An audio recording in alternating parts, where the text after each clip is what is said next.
On paper, a merger between Adidas and Puma sounds like the most obvious business move in history. Two brands from the same town, the same family, selling essentially the same products.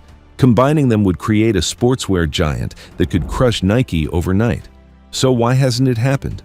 Why will it almost certainly never happen? The answer involves a world war, a family fallout that made the Succession TV drama look tame, and a corporate culture so defined by rivalry that removing it would collapse both companies from the inside out. Today, we're breaking down exactly why Adidas and Puma are stronger apart, and why a merger would likely destroy them both. There's a small town in Bavaria called Herzogenaurach, population around 25,000. Nothing about it suggests it should matter to the global sports industry.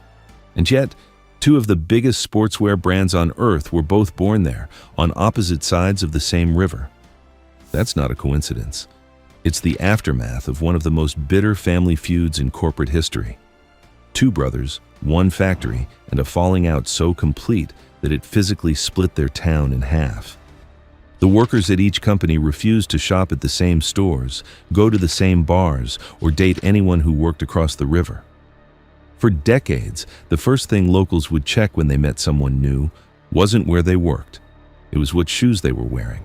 Adidas and Puma don't compete the way most rivals do. They compete the way people who used to love each other compete, which is a different thing entirely.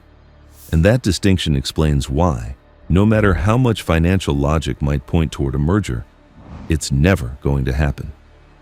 Rudolf and Adi Dassler grew up in Herzogenaurach in the early 1900s, the sons of a washerwoman and a shoemaker. Adolf, everyone called him Adi, was obsessed with athletic footwear from the start. Rudolf was the salesman, the one who could walk into a room and convince people. Together, they made sense. Adi built the shoes, Rudolf sold them. They started the Dassler Brothers shoe factory in 1924, operating out of their mother's laundry room. The early products were simple, lightweight training shoes at a time when most athletes competed in heavy leather boots. Adi would watch athletes move, figure out what was slowing them down, and redesign the shoe around the problem.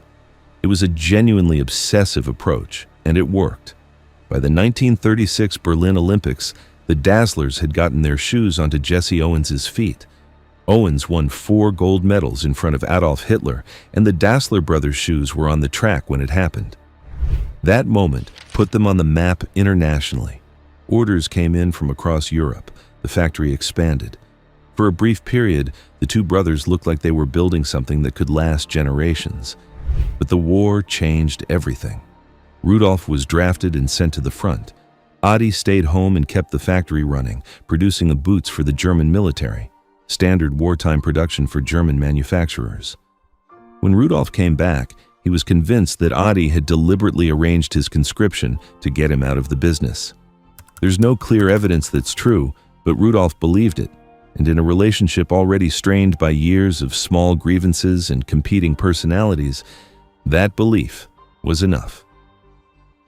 There's also a story, disputed but repeated often, that during a British bombing raid, Adi and his wife took shelter in a bunker that Rudolf was already using. Adi reportedly muttered something like, "The dirty bastards are back again," meaning the Allied planes. Rudolf thought he was talking about him. That single misread comment in a bomb shelter during a war may have been the moment the partnership actually ended. By 1948, they weren't speaking. The factory split was formalized, and both brothers registered their own companies in 1948 and 1949. Rudolf took the name Ruda first, then renamed it Puma. Adi took his nickname and his surname and called his company Adidas. The formal corporate separation was one thing. What happened to the town was something else. Herzogenaurach sits on the Aurach River, and the split between the two companies fell almost perfectly along its banks. Adidas workers lived and spent money on one side. Puma workers did the same on the other. The town didn't just have two sportswear companies, it had two parallel economies, two social circles, two sets of loyalties that ran through every household and every local business. Shopkeepers knew which side they were serving. Bars became affiliated with one brand or the other. The local football club, ASV Herzogenaurach, eventually had to deal with the fact that its players were sponsored by competing companies, which created genuine logistical problems during matches. People called it the town of bent necks because everyone looked down to check a stranger's shoes before deciding how to treat them. This wasn't symbolic tension, it was structural. The two companies were recruiting from the same local labor pool, competing for the same factory workers, the same suppliers, the same athletes. Every deal one side won felt like a direct loss for the other, because it often was. When Adidas signed a federation, Puma went after the individual athletes inside it. When Puma landed a national team, Adidas would work the coaches. That dynamic pushed both companies to build deeper and deeper infrastructure, their own manufacturing relationships, their own distribution networks, their own athlete management systems, because neither could afford to share anything with the other. The feud didn't just split a family, it split the supply chain. Once the split was done, both brothers built their companies in their own image. And that's where the story gets interesting, because the two models they chose were almost opposites. Adi Dassler ran his company like an engineer. He stayed close to the product, close to the athletes, and close to the factory floor. The design process at Adidas was technical and iterative. Adi would travel to track meets and football pitches, watch how athletes moved, collect worn-out shoes afterward, and bring them back to examine where the material had failed. The company's identity was built around that obsessive relationship between product and performance. When Adidas put screw-in studs on the boots of the West German national team before the 1954 World Cup final, a muddy pitch, heavy rain, and Germany won. It wasn't a marketing stunt. It was a technical solution that happened to become legend. Rudolf built something different. Puma was leaner on the manufacturing side and more aggressive commercially. Rudolf was always the salesman, and Puma's early decisions reflected that. Where Adidas chased federations and built institutional relationships, Puma went directly after individual athletes and moments of maximum visibility. In 1968, Puma paid Pelé, reportedly one of the highest-paid athletes in the world at that point, to stop and retie his shoes on the pitch just before kickoff of a World Cup match, guaranteeing that 1 billion television viewers would see the Puma logo in close-up. That was pure Rudolf. Find the moment with the most eyes on it and put your brand in the frame. These weren't just different personalities expressing themselves in corporate form. The two strategies produced genuinely different organizational structures. Adidas invested heavily in manufacturing control, proprietary techniques, long-term supplier relationships, internal quality testing. Puma moved faster and looser, prioritizing speed to market and athlete partnerships over factory depth. By the time both companies were scaling globally in the 1960s and 1970s, they'd built two completely different internal logics for how a sportswear company should work. That divergence compounded over decades. Each company hired people who fit its model, built systems that reinforced its model, and made acquisitions that extended its model. Adidas went deeper into performance sport. Puma moved toward fashion and culture faster, eventually landing in a space that felt closer to streetwear than athletic equipment. Two companies that started in the same laundry room ended up with almost nothing structurally in common. Here's what that divergence actually means in practice.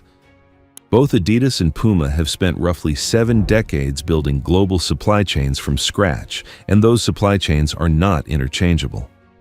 Adidas today sources from hundreds of factories across Asia with deep manufacturing relationships in Vietnam, China, and Indonesia.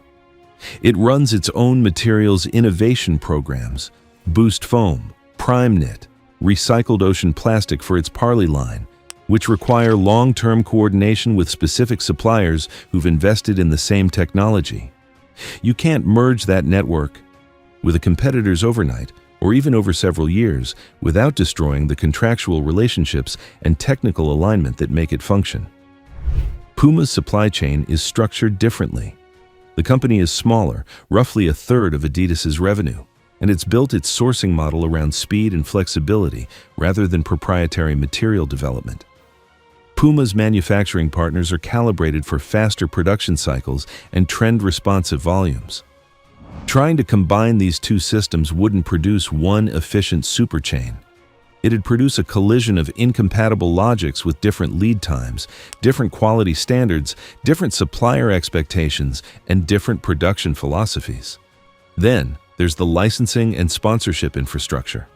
Adidas holds long-term deals with FIFA, the NBA, major European football clubs, and hundreds of individual athletes. Puma holds deals with FIGC, the Italian Football Federation, Formula One teams, and athletes across sprinting, football, and golf. Many of these contracts have exclusivity clauses. Some have competitive restrictions that explicitly prevent association with rival brands. A merger wouldn't just combine two rosters, it'd trigger renegotiations across contracts worth billions of dollars, many of which would simply collapse rather than transfer. And both companies operate distinct brand architectures. Adidas runs Adidas Originals, and retains partial ownership stakes in other ventures. Puma runs as a standalone under the Kering Group. The legal and financial unwinding required just to put these two entities in the same room would take years before a single product line or factory arrangement could change. None of this is accidental. Every layer of complexity in both supply chains was built over decades, often in direct response to what the other side was doing.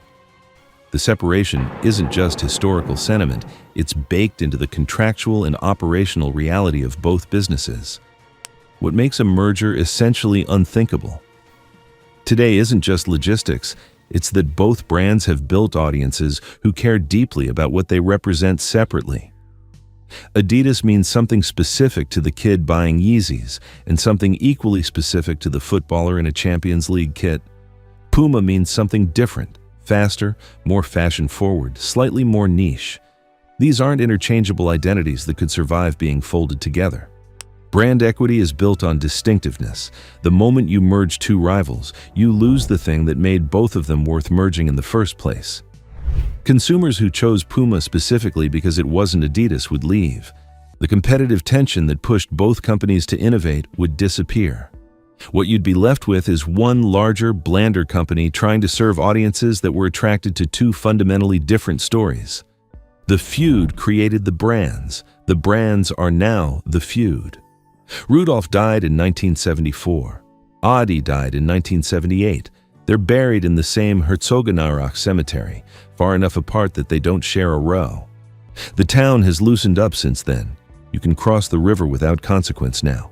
But the companies they built kept going, kept growing, and kept competing on every continent. What started as a brothers' argument became two of the most recognized brands on Earth, two separate global supply chains, and two consumer identities that hundreds of millions of people have strong feelings about. A grudge, scaled across 7 decades, turned into infrastructure. If you want more stories about how personal decisions end up reshaping entire industries, subscribe. There's a lot more where this came from.